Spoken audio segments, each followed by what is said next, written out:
Baseball is back at the dish as Texas just wrapped up their opening weekend series against Dartmouth with a 4-1 win over the Big Green.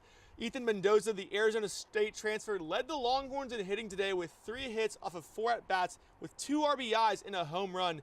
Meanwhile, Dylan Volantis excelled in the pitching game, coming in the top of the 5th inning to relieve starting pitcher Cade Bing. Looking for your 13th straight win in baseball is nothing short of impressive, especially if it's during your best start in 20 seasons. But for Texas, the road only gets tougher as now they get set to begin play in a new conference.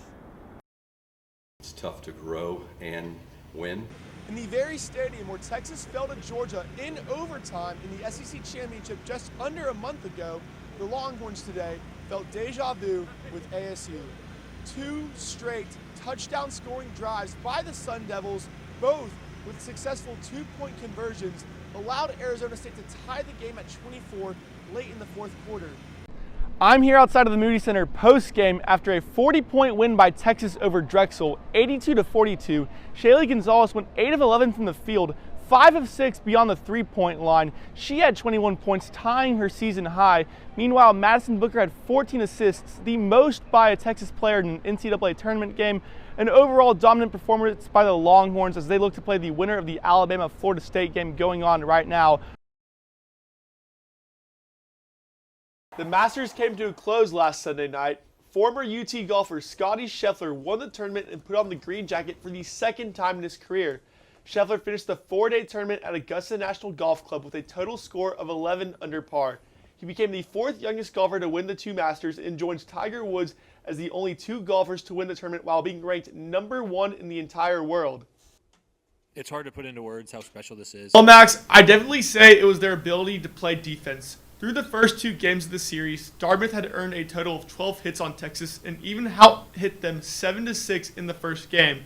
While the Longhorns were giving up a lot, they left a total of 18 Dartmouth runners on base to end innings. Yeah, so the Longhorns were playing a series of games at the SEC tournament this past weekend. Coming in as the 2nd seed behind South Carolina, they automatically had a bye for the first 2 rounds and played their first game in the quarterfinals against Ole Miss on Friday. This was looking to be no easy matchup for Texas as they barely beat the Rebels by 3 in their regular season matchup. Only 2 days left in February, and each game left in the college basketball season now means so much more. A 4-day player showcase at the NFL Combine begins tomorrow, and Quinn Ewers is back to full health. Get ready because we're talking all of this out on the one and only College Crossfire. Texas Attorney General Ken Paxton appeared in court earlier this week in relation to security fraud charges. On Tuesday, Paxton reached a deal to dismiss the charges based on completion of certain requirements and a restitution payment of $271,000. The deal means the Attorney General will avoid the trial that was set to begin on April 15th. Paxton was first indicted in 2015, however. Different disputes allowed the case to avoid trial for 9 years.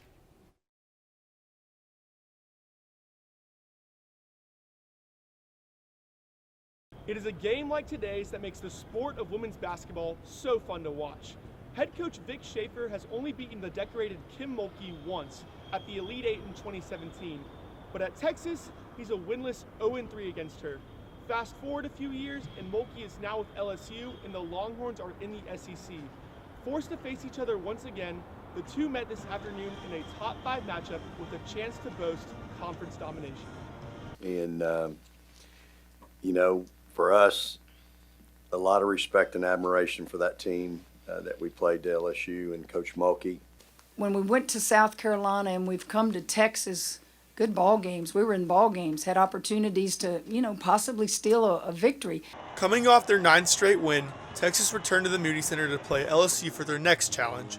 As the 2 teams featured some of the sport's biggest stars like Flau'jae Johnson and Madison Booker, both fan bases turned the arena into a chaotic atmosphere. It's deafening. Y'all been in that building. Have y'all heard it louder in the last 2 weekends?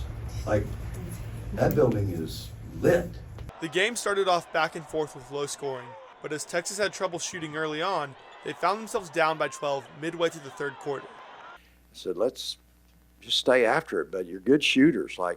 Toughen up a little bit and make a shot, because I thought we were getting some pretty good looks. And sure enough, the Longhorns started getting their shots to fall. Madison Booker Rory Harmon, and Brianna Preston became Texas's momentum-shifting playmakers.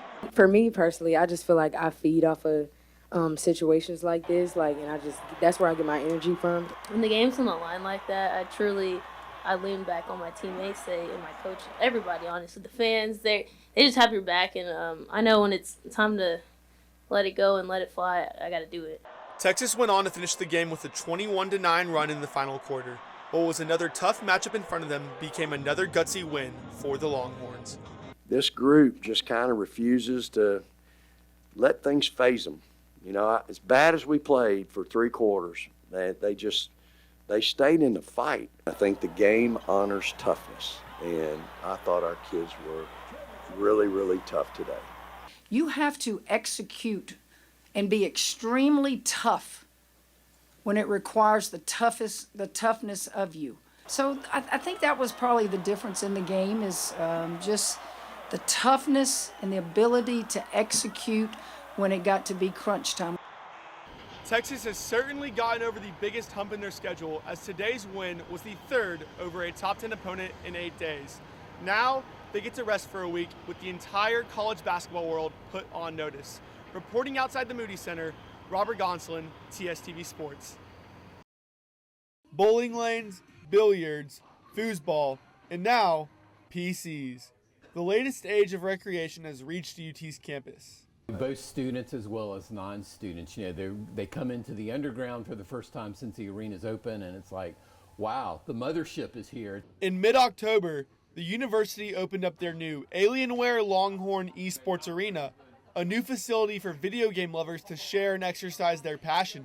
For the last 8 years, I've been telling the university, this is something that we need to build, and we finally built it. So it's basically a dream come true. Located in the Union's underground, the newly built arena has 30 desktops, multiple TVs, and a varsity room strictly for the Longhorn gaming teams to compete. I'm very excited for the varsity space, which will allow our teams space to practice consistently, which has a whole bunch of huge benefits. The new facility isn't reserved just for the Longhorn gaming teams to practice.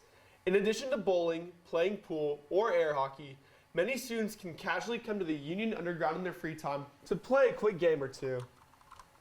Even though the arena opened just this month, it's only a new chapter to an already extensive history of the Union Underground that has been around for over 60 years. It's a kind of the retro with bowling, and then we've got the modern new with esports gaming. In Austin, Robert Gonsoulin, reporting Texas TV.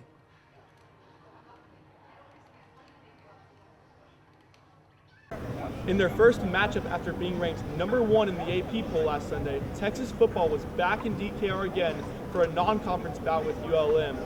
Facing some injury problems, the Longhorns were without key players Quinn Ewers and Quintravion Wiesner. But one player who was back on the field, however, was star running back Jaden Blue, and he stole the show. Leading up to Texas's final non-conference game Saturday night, it was still a mystery whether starting running back Jaden Blue would make his return from an ankle injury he suffered against Michigan 2 weeks before. However, on the first drive of the game, it was clear the Houston native was back after he took all the handoffs every time the ball was run. Midway through the first quarter, Texas put together their first scoring drive. Along with the help of a 56-yard pass from Arch Manning to Isaiah Bond, the Longhorns handed the ball off to Blue every play until he scored the game's first points by punching it in from the 1-yard line.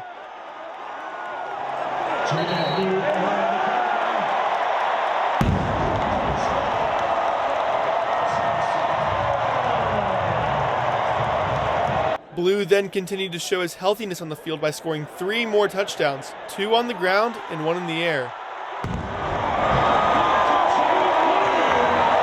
While the run game proved dominant for the Longhorns, other Texas players also made their mark, including Arch Manning and Leona Lafau, who finished with 6 tackles and a safety.